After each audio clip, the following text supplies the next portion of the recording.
Namaskaram. Welcome to Prana Stories. Pleasure's all mine. You have 3 names. Yes, I have 3 names. I have 3 names. Let me read out all the names or tell all the names. Easwaran Anantram. That is official name. That is my official name, and correct? you are known as Vivek in the music circles. Yes, that or is among correct. your friends. Friends and music circles, yes, Vivek. And on Instagram, you are the Silent Flautist. Yeah, the Silent Flautist. Flautist, Yeah. right? So, what are you comfortable right now, Vivek? Vivek is fine. Okay. Vivek works Okay, well. Vivek, welcome to Prana Stories. Thank you so much, Praveen. And thank you. You came all the way from Bombay to record this podcast. It's a pleasure. I'm very indebted and honored that you came from. Pleasure is all mine. Thank you so much. So, what are we talking about today? We'll talk about music in general. Oh, yes. But I know That's that all I know. you are a Hindustani musician, Yes. flautist, or in Hindi if you want to say Basuri Vadak, right? Or in Kannada, Kodalu Vadaka. That's what your expertise is in. Yes. So let's talk about Hindustani music first, and then go into a little bit of the history of Hindustani music, and then in music in general itself, right? Yeah. So the floor So is first I will address my parents who have helped me gain this knowledge, and my guru, Surmani Pandit Vivek Sonar, who is a senior disciple of Pandit Hariprasad Chaurasia ji. So I've been learning under him for the last 20 years. Okay. So all music that I have is his. He's a very incredible guiding force. Never discouraged me to explore music the way I wanted to.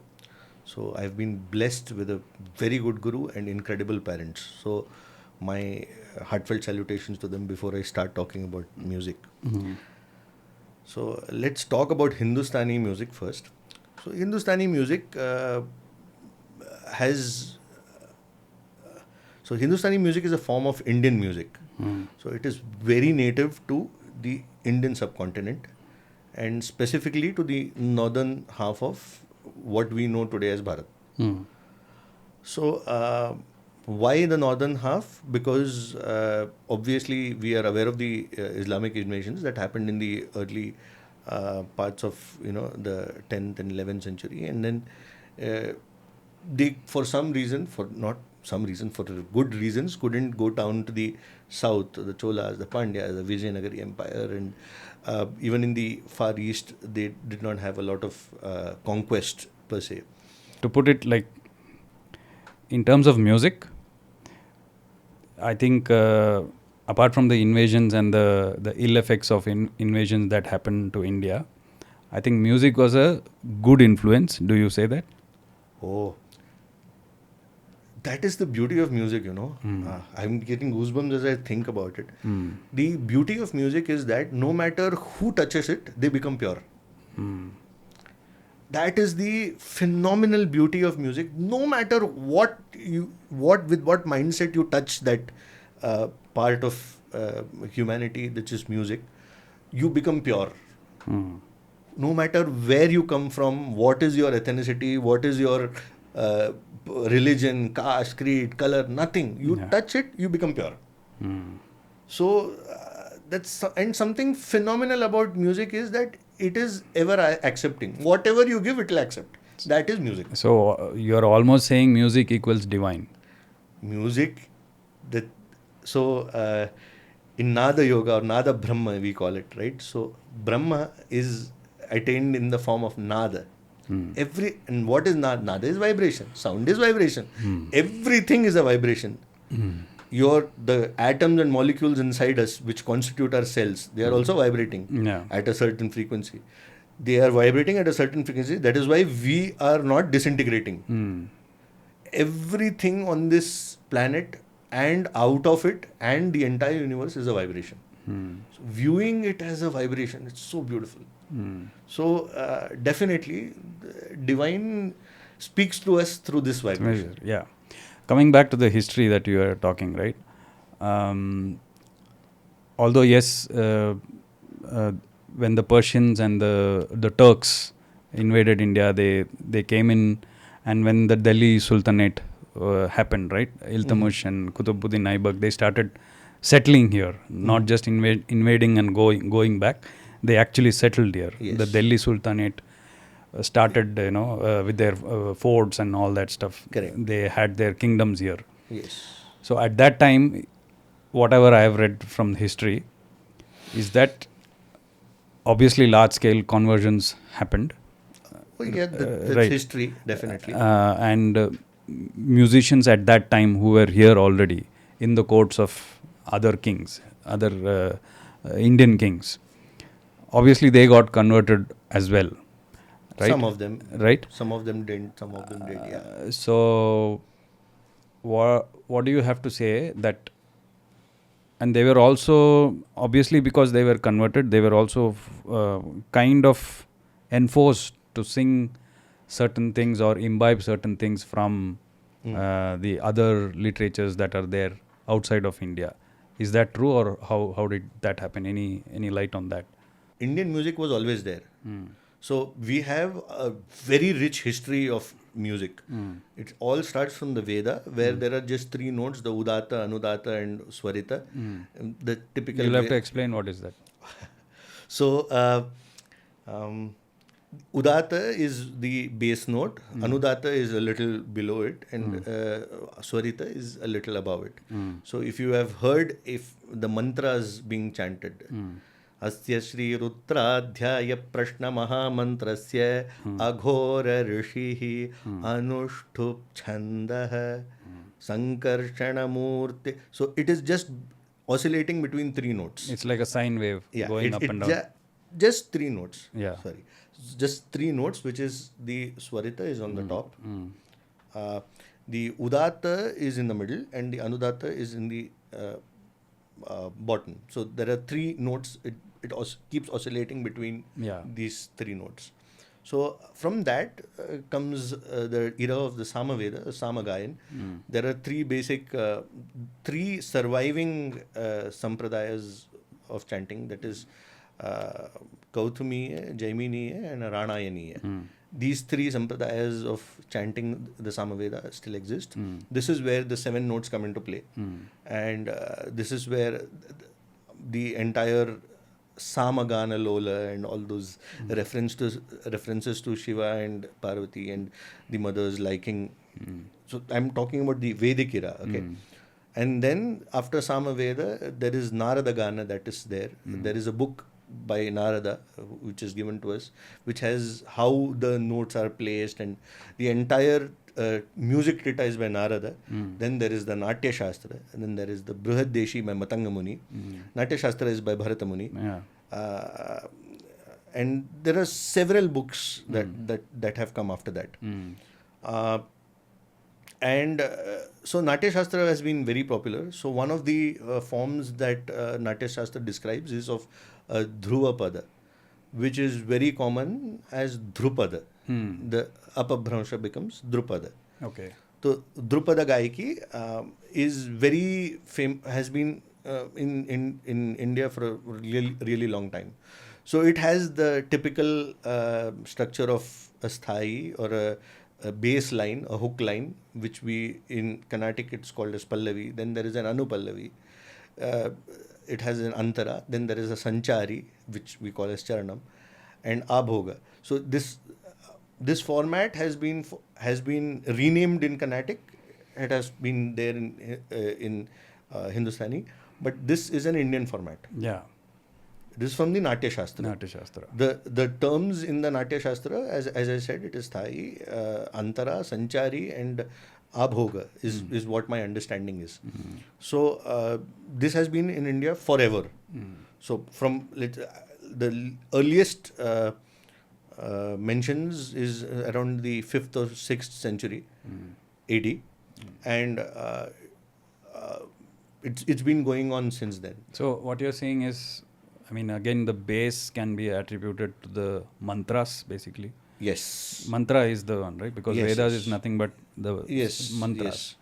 And the chanting of the mantras is from where the music Yes. There is even shloka which says which note gives rise to which note.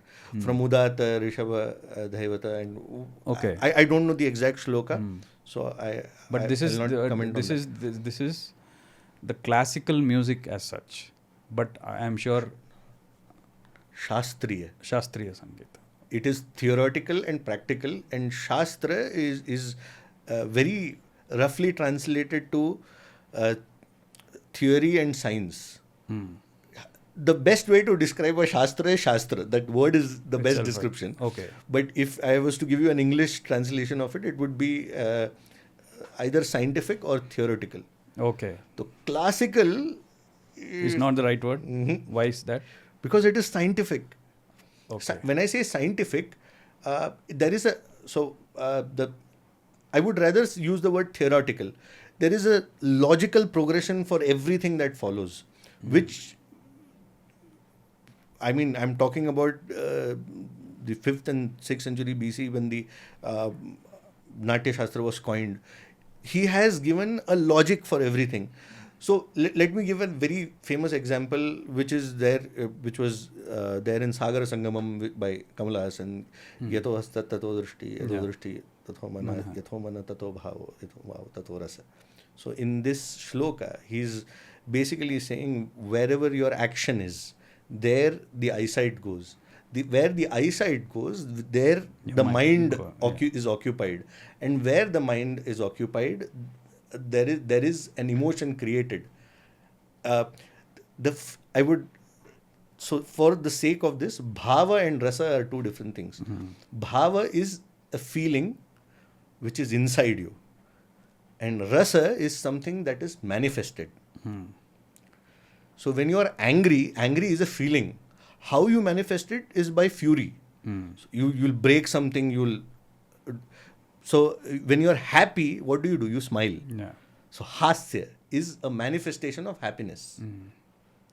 So there are some eight sthai bhavas. So bhava, and over years then they added shanta as one of the rasas. So all this in so much depth, there is a logical progression to it.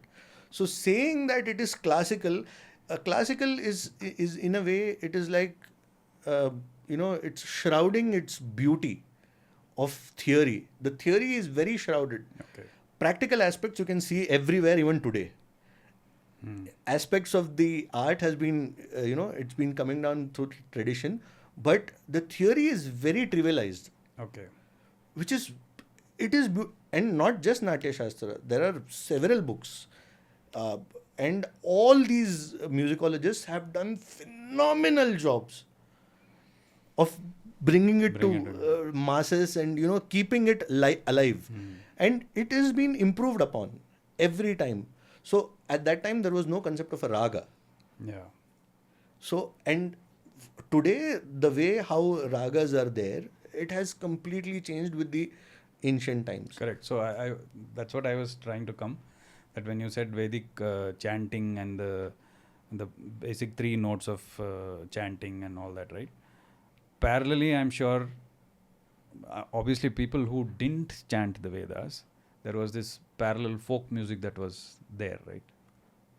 Yes. What was that like? So,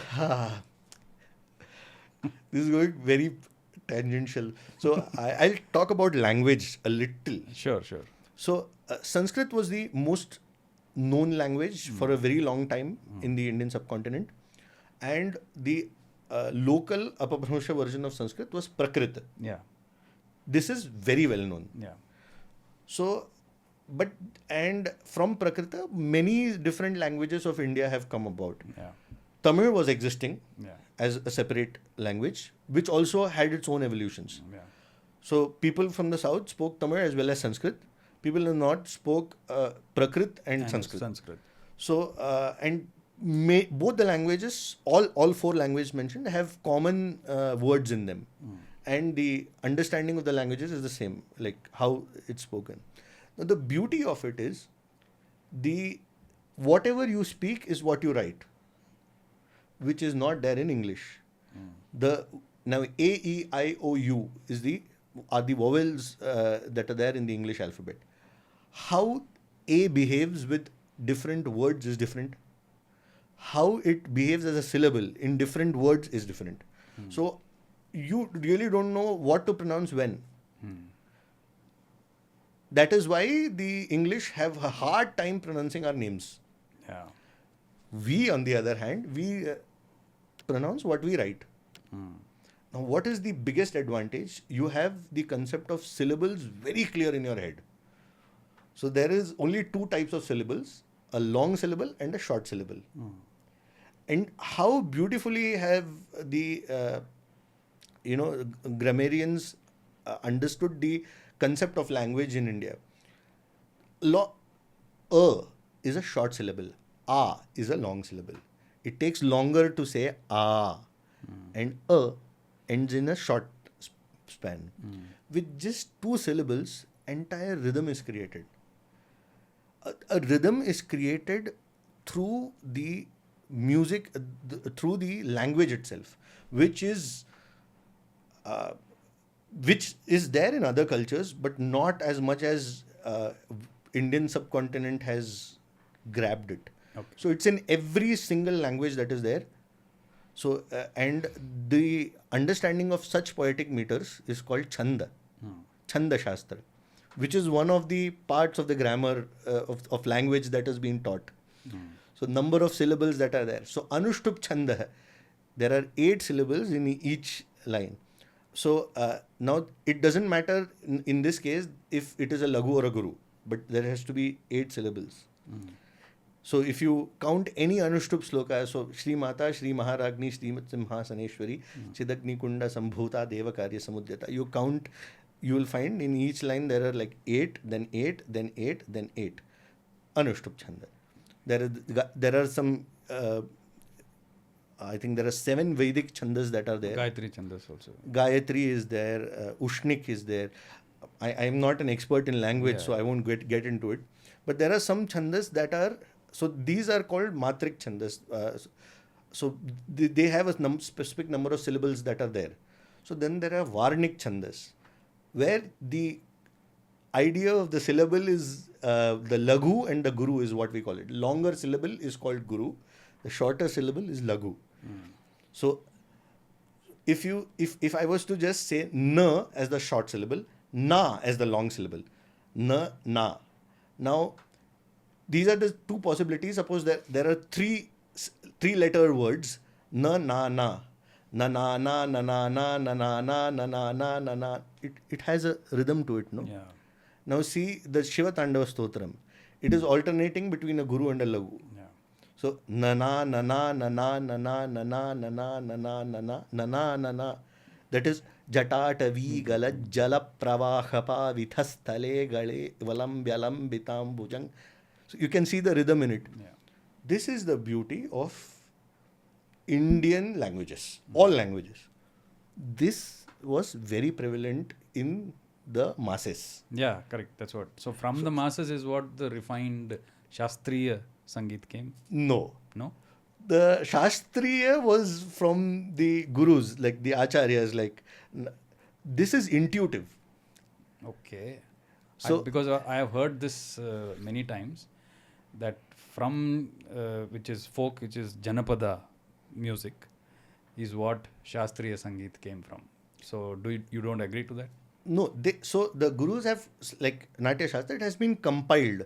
It has been given logical steps to arrive at something.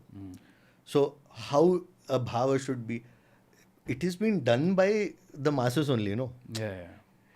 So the observations have been very beautifully theorized. Or compiled. Maybe. I would say theorized because they have said they have given a foolproof method. You will reach. Okay. You will 100% reach this stage if you do this. And to do it in something like art, my God, you will have to have a different level of understanding of art to do that. So, yes. Mass practices it. Practical. Superb. Intuitive. अंदर से आता है वो. Yeah. That is not the same as the theory. But then there is an amalgamation that happens somewhere. So there is someone who will interpret the theory and then take it to the masses. And in art, everything is open to interpretation. So it's I cannot. It's like the which came first, hen or the egg. I can't say. Yeah, sure. So, I mean, there is a lot of people say that Shastriya Sangeet came from Janapada music. That's why I sort of. Again, Yeah. it's a very confusing and debatable question. I'm What sure came there first, was hen or the egg? collaboration between both. Definitely. There is Definitely. nothing, there is no one linear way to answer that. No, there's no one linear way to answer that. But you can see the masses very intuitively go into it. आज अगर मैं आपको लिखने बोलूँ, like if I tell you to write, you will write intuitively, irrespective of what tala I tell you to write. Yeah. If I tell you a rhythm, you will write it in the rhythm because language is so fluid. Obviously, music existed, like you said, from the Vedic period here, and then the influence of the invasions happened, and then another something came out of it, which is today we call it as Hindustani music. Correct. But I would also say that it created two categories of music. Oh yeah. Right. One is the South. I mean, people call it South music. The other, they call it North music. I mean, unfortunate, but they call it Carnatic and Hindustani. It's not really that, right? There are some very minute differences in the theories, but both refer to Natashastra, Brihadeshi, and all those books that are there. They will refer to it, and both forms of music refer to the same books, same theories, same everything. So you threw a lot of words here, which many people, even I don't understand many of it, and of course the audience may not get. Like, for example, I think Drupad you explained. I explained Drupad. Drupad you explained. Dhruvapad, small pada. And you used bandish. Now, what is a bandish? And there is another thing. Let me put that also. I have heard thaat. I have heard thumri. Khayal, I think you already explained. So thaat, thumri. Then there is, so go on. I will explain all of them in separate sections. Sure. So first one is I'll since we spoke about khayal, I'll come to bandish. Bandhana shabda, bandish. It's basically shabd se bandha hua composition. Okay. It is bandish. Okay. It is very popularly used in khayal. Khayal gaiki is what it's nothing but lyrical. Lyrics. Okay. But these are very small 2-liners or 4-liners. Okay. They're not very long. If you see the compositions, generally, if you see there is Pallavi, Anupallavi, 1 charnam, 2 charnam, Swara Sahityam, this, that, it's a huge, humongous composition. These are 4-liners. Okay. Mostly 4-liners, sometimes 6-liners, not more than 8 lines. Like there will be one paragraph, that's it. So you improvise on this. 2 paragraphs. The first paragraph is called Sthai. The second paragraph is called Antara. Sthai is basically in the middle octave. It will be in the middle octave. And Antara will be towards the higher octave. So, to give you an example, can I start the Tanpura? Sure. ठीक है.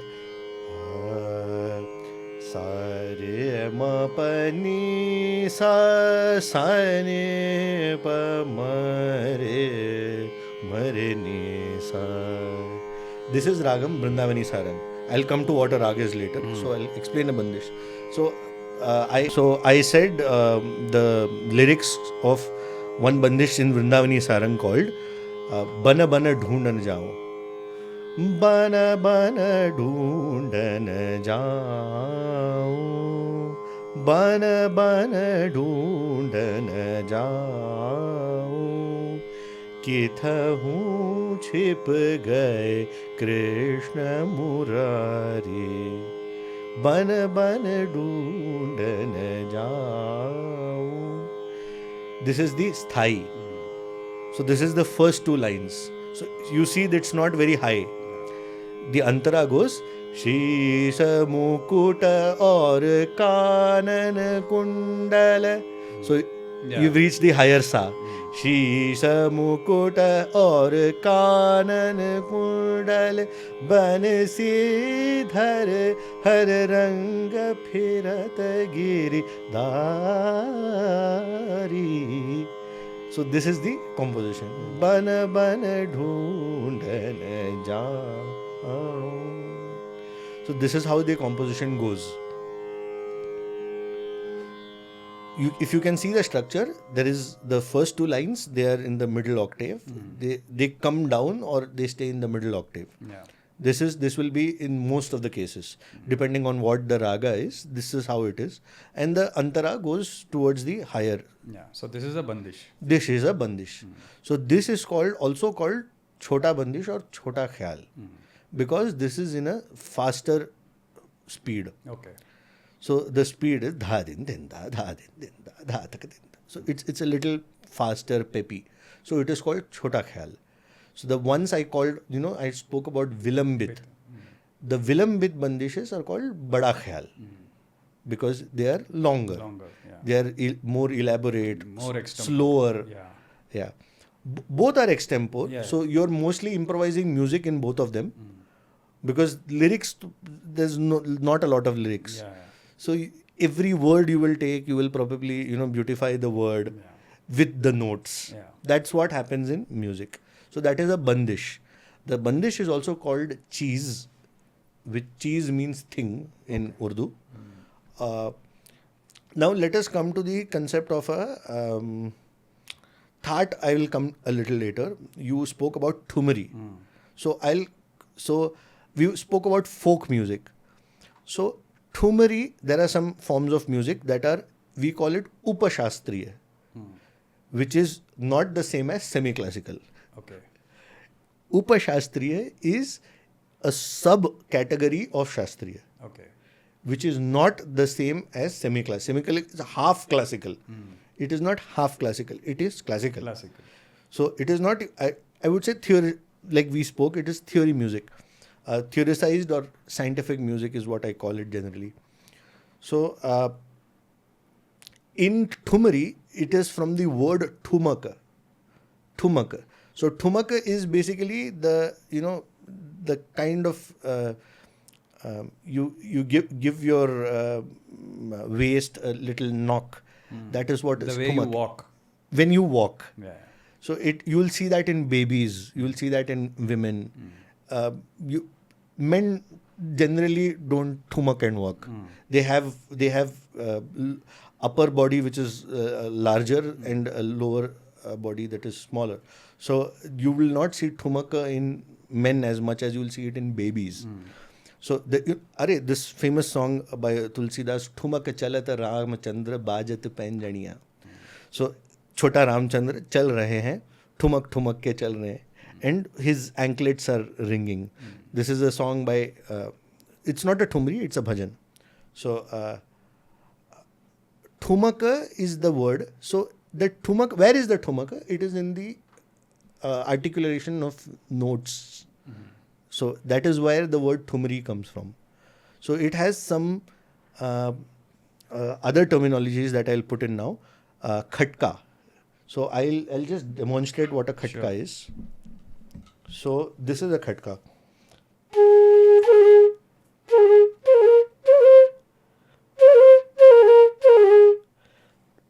I can't replicate it with my throat, obviously. Yeah.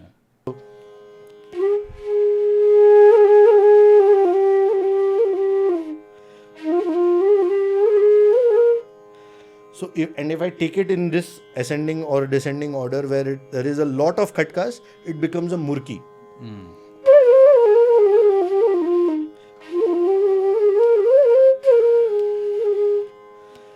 This is something how a murki sounds like. Okay.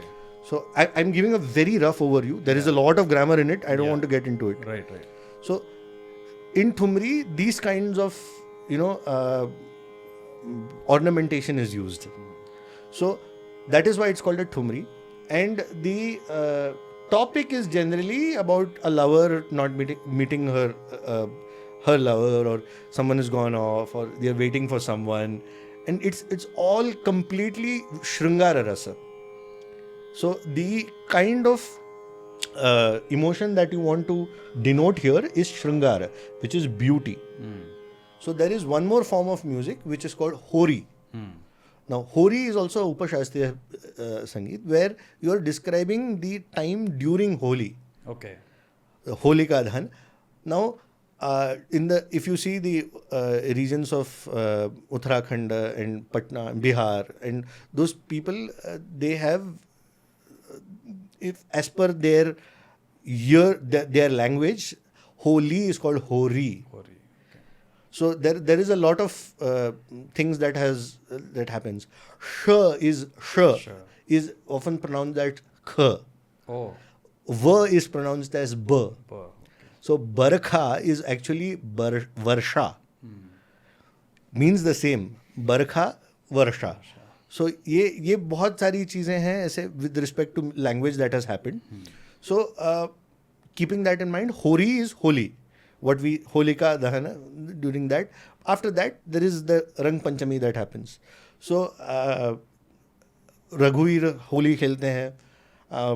Krishna Holi खेलते हैं. Krishna playing Holi is the most common. Why? Because there is a lot of beauty associated with it. The sights can be very vividly described. The gulal is lal rang is what is mostly thrown around. So the way it is described, it's very beautiful. It's very aesthetic. It is you can see Hori happening in front of yours. Aaj khelo shyam sang Hori. Pichakari Mari. So he's throwing water with the syringe. So all these are the kind of lyrics that come in Hori. And then there is Chaiti, that is a form of music that is generally sung during Chaitra Mas. Okay. Describing the weather. So then there is Tappa. All these come under Upashastriya Sangeet. Okay. So this form of music is very popular in the northern half of India, the Upashastriya part, which is not folk. It is not folk. These have been sung in temples, in the courts of kings, not for the masses. Yeah. Masses have different kinds of folk. So if you see, Rajasthan has Mand. Padharo mhare des. So that is a folk. Lavani, folk.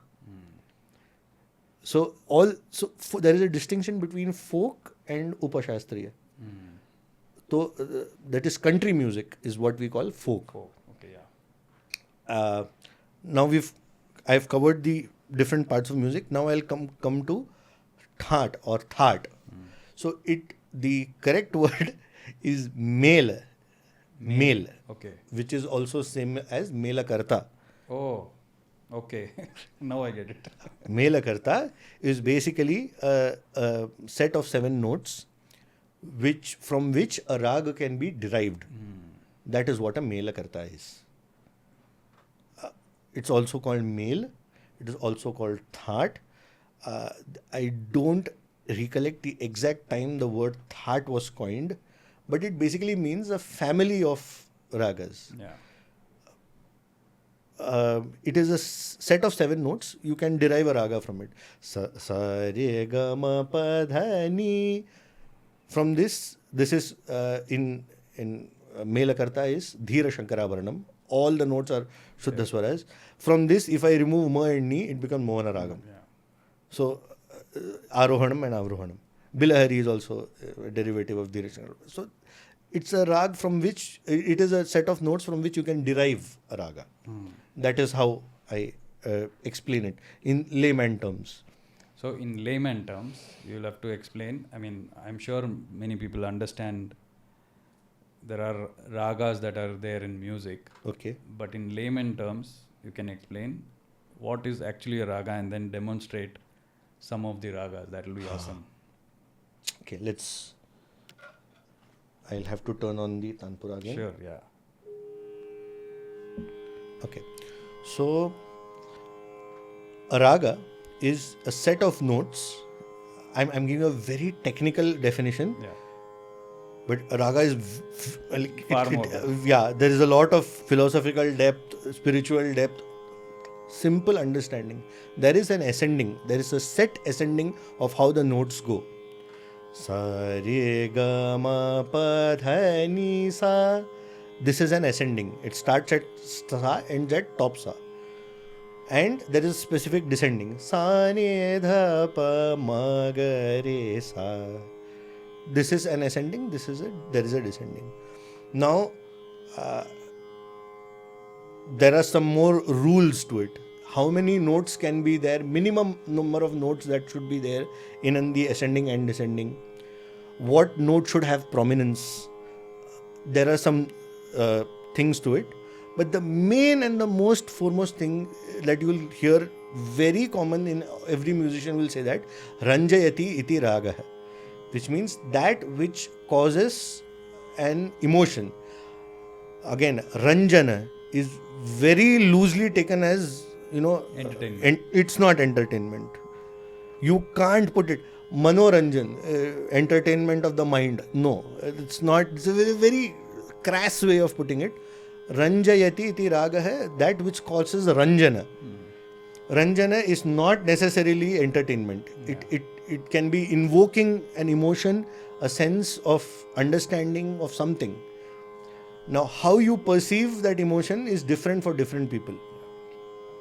Mostly, normal people, when they are hearing it, they feel general public, they feel a sense of emotion in them. That should happen, then it is a raga. It is not just the rules that are there. Basically, it has to invoke emotion. Yes. So that invoking of an emotion is the very main part. So I'll not tell the name of the raga right now. Let's do this small experiment. I want you to tell me what you feel. Oh, feel, okay. What you feel after listening to this piece.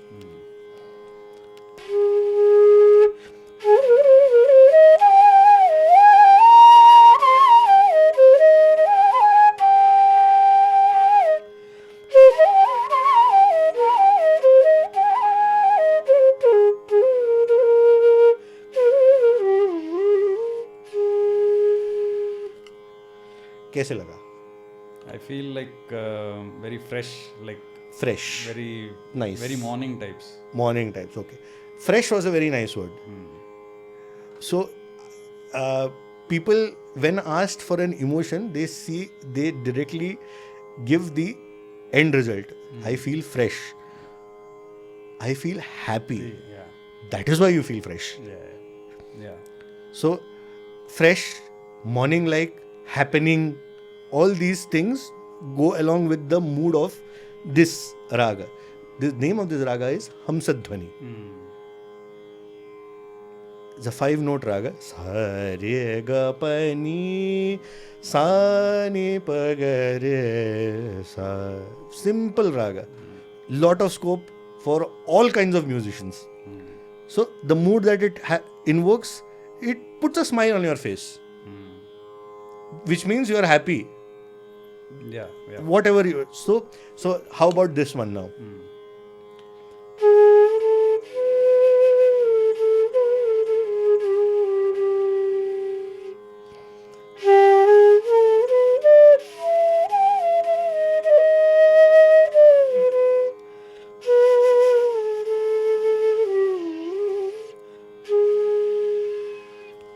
How did you feel listening to this? Very deep, I don't know, into something, like pulled into something. Drained. Yeah, something. You feel drained. Yeah. So basically sad. You feel something going out of you. Sadness. So this raga is called Miya Ki Todi, which is again a raga which is been made by Miya Tansen. It is a derivative of the Todi Thata in Hindustani music, but it is basically a derivative of Shubha Pantuvarali. At that time, the 10th system of Hindustani was not there. I will come to that later. So, you see the mood that is there. It's kind of sad. This is more important. More than the ascending and the descending. More than the technicalities, this is what it is. Yeah. Nice. So these ragas are there in Carnatic also, Hindustani also, have the same purpose. So if this is one more raga. I'm not a Carnatic musician, so galti maaf. But this is something which is you should listen to this.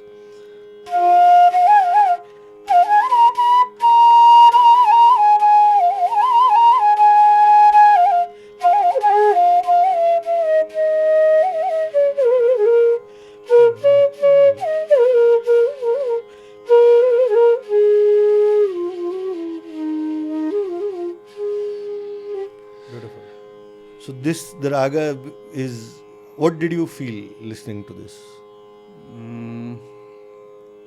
The initial part I felt playful, and after you went into you used a certain phrase, then I felt a little different. Okay. So this is kind of a devotional raga. The name of this raga is Bhairavi in Carnatic. So it has that mood. It has the gait of the goddess is what I would say. So how you perceive these ragas are very subjective. Yeah. But they have some logic to it. Yes. So how the lyrics is what makes the actual mood come out. Yeah. So that is there. So that was a short difference between how gamakas and I'm putting more terms. Gamaka is used in Carnatic. No, it's used in Hindustani also. Oh, is it? We just use it less liberally. So gamaka is basically taking a small kana or a particle of another note into the note that is being played. Kana swara. Kana swara. Okay, baapre.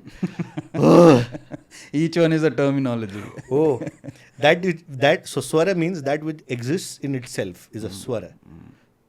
So that swa is basically in self. Yeah. So something that exists in itself is a swara.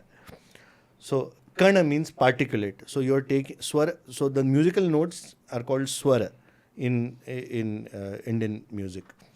So one thing I emphasize always when I teach my students is these terms are so intuitive. Swara, that which exists in itself. Name of the notes, Sare, Gama, Padani, I have been saying. The names are Shadja, Rishabha, Gandhara, Madhyama, Panchama, Devata, Nishada. The first note, Shadja. Shat, 6. Ja, Janma. That which gives birth to the 6 notes after it is the Shadja. So intuitive, no? The name it gives you. So the Madhyama is again an important note. Why Madhyama? 3 notes before it, 3 notes after it. Sare Ga is before it, Padani is after it. It is in the middle. Madhyama. Panchama, 5th note. It describes, these are the main notes. So Re, Ga and Dhani, they are not technical notes. So they are the ones that give emotion to the... so they have been named with respect to either the deity associated with it or the color or the shade that they give in a raga.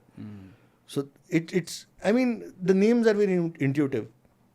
So Mela is again one word, one such word. All the so there are 72 Mela Karta ragas, right? Yeah. The most beautiful part of it is if you know the name of the raga, you know what notes are there in it. How? So you just take the first 2 akshara of the raga. You with the Katapayadi Sankhya, you get a number. I'll explain the Katapayadi Sankhya. Katapayadi Sankhya, as the name goes, is Ka, Ta, Pa, Ya. These letters are given the number 1. Then Ka, Kha, Gha, Ga, Nga, Cha, Cha, Ja, Ja, Nga. So all these will follow numbers 2, 3, 4, 5, 6, 7, 8, 9, 0. And then it goes on. So then Ta, Ta, Dha, Da, Na, Ta, Tha, Da, Da, Na. Then Pa, Pa, Ba, Ba, Ma. And then you extrapolate these numberings to the letters. And then you give it to so vowels are 0 by default. So if you take a raga, say Kanakangi, Ka and Na. So Ka is 1, Na is 0. no will come out to 0. You twist it, it is the first, it comes to the first Mela Melakarta. Karta. You subtract 1 divided by 5, you get a remainder and a quotient. From the remainder, you get the Rishabha Gandhara, and from the quotient, from the remainder, you basically get the Rishabha the Dhaivata Nishada, and from the quotient, you basically get what Rishabha and Gandhara is there. Wow, a lot of mathematics involved. You can just know the name of the raga only with the 72 Melakarta ragas. Yeah. You know the name of the raga, you can mathematically tell what notes are there in the raga. Wow, that's why I think musicians are called geniuses, because there is a lot of math also involved. Music. So I have never seen a musician bad at mathematics. Mathematics, yeah. If they are bad at math, they have not practiced. Yeah. Actually, so what I am thinking in my mind right now is that this is so deep, right? Oh my God! So I'm deep. feeling like time कम है, मेरे को बहुत बोलना है. बहुत बोलना है, right? It's like, again, if you talk about it, it's like a multi-ocean. There's so much there. Too much. But on the other hand, I am also asking, this could be a controversial question that has film music turned people into just like instant coffee, right? That they just want only that and don't take me deeper sort of thing. Because when I go to very, like what you said, where they do Vilambit kind of extempore music, right? When I see the audience there, you will see grey hair from the top, right? You will see a lot of grey hair. You know what I mean? Yeah, there are no young people. There are, but not as the much. percentage. When I see it from the top, there will be no hair, but one or two grey hairs there. I mean, I understand. That's what the kind of audience that are there. They are mostly into that. So, in a way, very deep music has been attributed to, okay, ये तो बहुत slow है, बहुत old age music है, वैसा. That's what the notion has become. So has film music done this kind of damage? Film music has done good and damage both. So it's a very I have a very mixed opinion on film music. So there was a time where so this is from the mouth of a very senior musician, Ustad Amir Khan Saab of the Indur Gharana. He's one of the geniuses that we look up to in Hindustani music. He did not have a very long life, so we don't have a lot of recordings of him. So he told this about Lata ji, that हमको Yemen गाने में 3 घंटा लगता है और लता 4 minute में गा के निकल जाती है. So this is the kind of praise that has been on both sides of film as well as classical music. But somehow I rather than I wouldn't blame the music as much as I blame the so once you make it as an industry, you are making money. So you put it to make, so we say music industry का है, तो industry में गया पैसा छाप रहा है, मतलब it's for money. So once you capitalize on music, creativity definitely takes a hit. One thing is creativity takes a humongous hit. Second, one thing is understanding music. There is an innate understanding which you are blessed with genetically, and second is practiced understanding. Both are equally necessary for music. आजकल के musicians को मतलब I have no shame in saying this, that I also use, like I'm using the Tanpura here. We are not using that entire big Tanpura. Yeah. So electronics has helped a lot, and it has caused equally good amount of damage. So the amount of damage done by electronics in music is way more than its advantages. No, so what I meant to say is, a lot of film music that we hear, right? They just focus on making it earworm. What is that? Earworm, that terminology. Yeah. That has to keeps playing here and there. So this concept is age old. Okay. Okay, age old matlab I can give you Sanskrit examples. Jaya Jaya He Mahishasura Mardini Ramya Kapardini Shailasut. It repeats every stanza. It's like a hook line only, no? Yeah. So correct. The concept is very old. Very old. But then the way it is being hammered, yeah. it is inhuman in my opinion. I don't like it the way. So कैसा है ना, आप एक चीज continuously किसी को देते रहोगे, at one point of time they'll accept it. And second is, I challenge you, like I challenge anybody that you know, they will share all kinds of cringy stuff. When I say cringe, I say the things that you will look at and it will give you shudders, or it will make you feel uncomfortable either in a funny way or in a not funny way, that will get shared. You people will share it to you more than a person who is speaking sense. Yeah. It somehow the entire shift of social media, which as in, again technology, has been from good content. I'm not saying good content is not promoted, but the easiest way to promote yourself is do crass stuff, dirty stuff. Yeah. You will go up like that. If you want to maintain your dignity, it will take a lot of time. Yeah, and that ties to what you were saying offline about today's musicians, how much they practice, what they put out, and all that, right? We can briefly touch upon that. My guru has used to tell how he has practiced, and he used to be an inspiration for us. He is, I mean, his story is one of the most incredible stories that, I mean, it's not my story to tell, but he's the most inspiring person in my musical journey. Vivek Sonar sir. And Guruji has been very constantly, he tells us to practice. Yeah. There is no...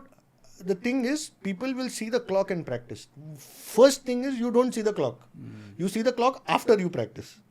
Yeah. This is the amount of time that has been lapsed during the practice. Practice is always goal-oriented. No one practices goal-oriented. I will practice for 15 minutes a day. I will practice for 1 hour a day. Students are like this. Now they want to play, I want to play that tune from Oh My God. I want to play that Krishna Dhun that this person has played. Okay, that person has come up with that tune after around 12 years of practice. And not even normal practice, like at least 6 to 10 hours a day he must have practiced to come up with that piece spontaneously, intuitively in the recording studio. So, and you want to play that, replicate that, which also takes a lot of skill. At least 5 years of practicing every day for 4 hours. I even in my YouTube channel, I've put up a video. Most frequently asked, sir, how मुझे जल्दी मतलब कितने दिन लगेंगे सीखने के लिए? How long will I take to learn the instrument? Like I'm 20 years now. I'm still learning. I've still so many things to learn. My Shruti Shuddhi sometimes goes off. There are things that I'm still practicing. Oh, after 20 years, I feel like I'm newbie. And people they have that confidence. They'll put it up. Comments, so nice. I'm like, I don't understand. How is this nice? I'm confused. Like, how is this nice? How can you say this is nice? But no, this is nice. Yeah. And if you try putting a negative comment there, the backlash you will get. Yeah.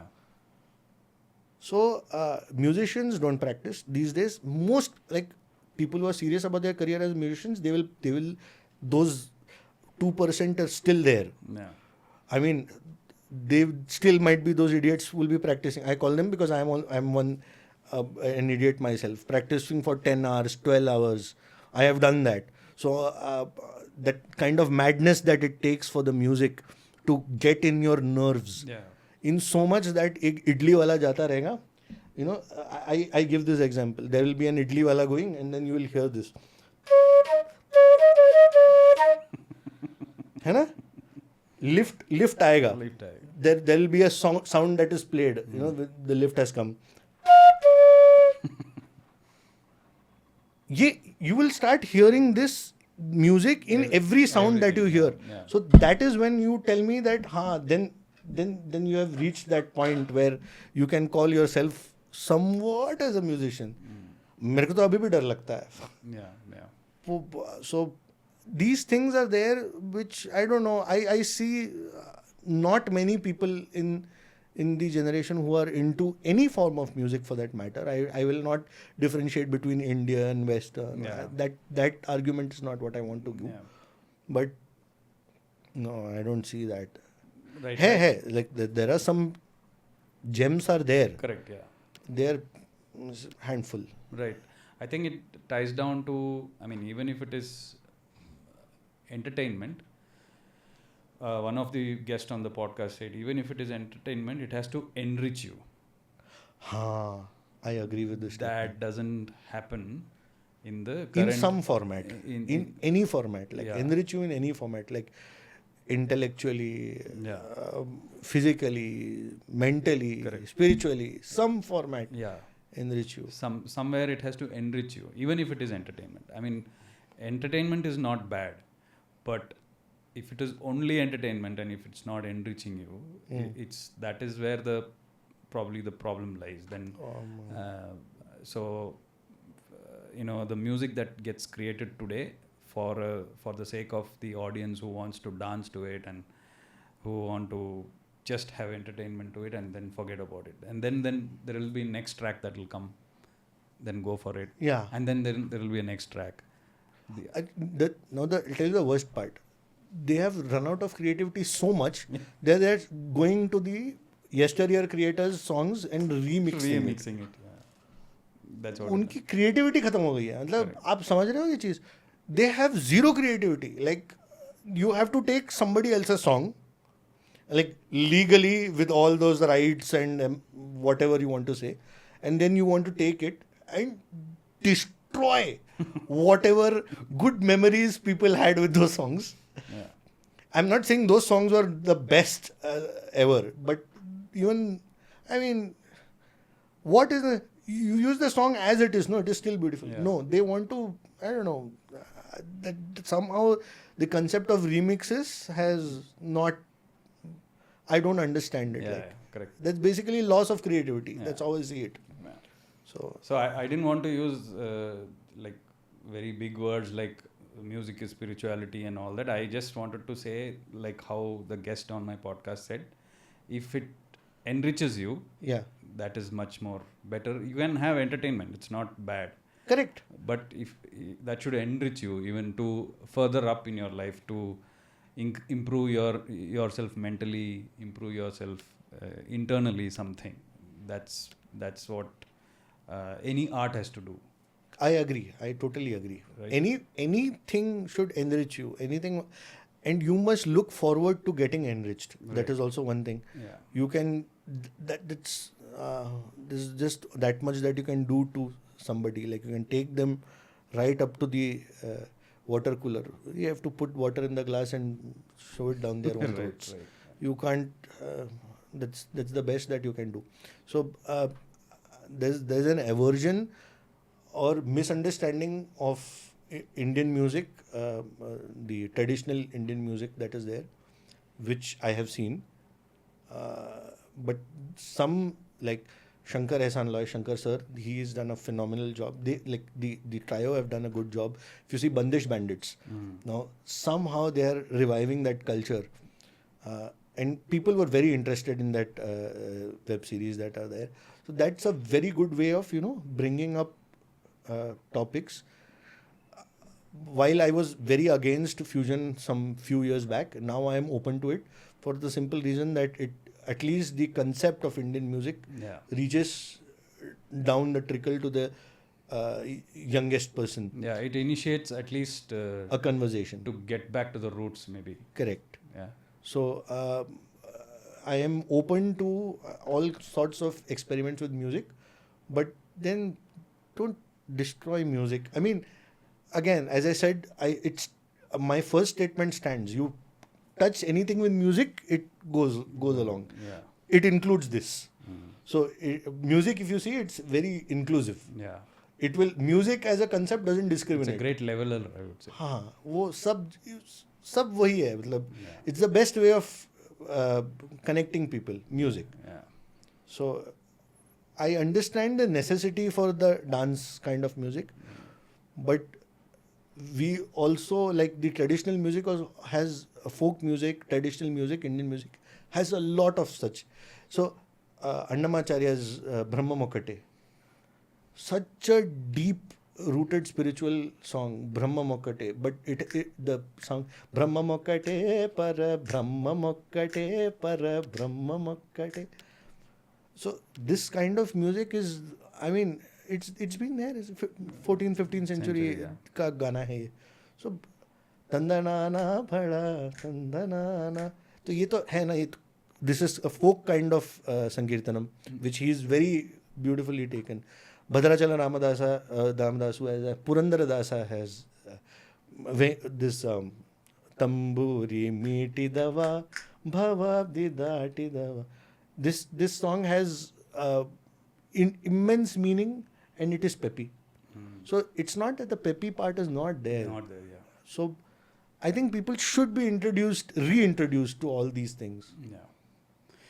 Okay. So I think you have said what all we could cover. We could say it in this short period of time. Yes. That we will take it as a parting shot of what you have said. Thank you so much for sharing your knowledge and your expertise on Prana stories. So I want to part with playing Tamburi Meeti Dava. Sure. That's okay. Yeah. Let's do that. So.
Superb. Thank you. Had to end it with Purandara Dasaru. Yes. Thank you so much. Pleasure is all mine.